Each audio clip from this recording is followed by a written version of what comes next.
The southwest street, extending from the east of the cisterns towards the southwest gate, is one of the most important main roads where the commercial and social life of the city flowed.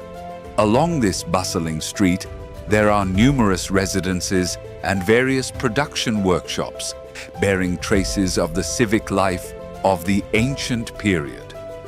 During the recent excavation works, a highly significant discovery was made among the structures on this street. In this area, one of the best preserved olive oil workshops in Anatolia that has survived to the present day was unearthed.